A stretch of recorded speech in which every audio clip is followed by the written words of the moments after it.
bilang ina mo, sana maisip mo rin na hindi ito ang buhay na pinili ko para sa inyo mga anak ko.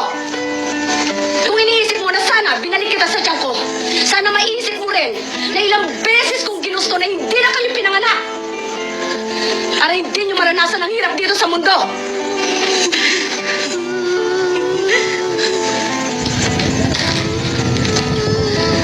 Pero nandito na ako. Andiyan kayo.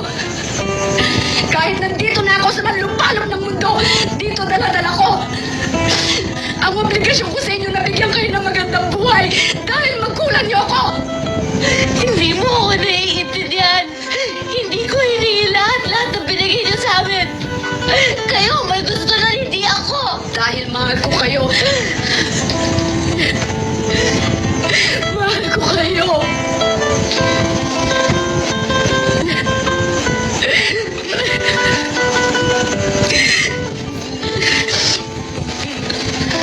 Ngayon, sabihin mo sa akin, sinasabi mong hindi kita naiintindihan?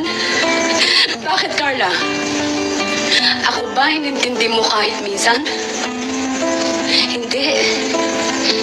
Sarili mo lang iniintindi mo.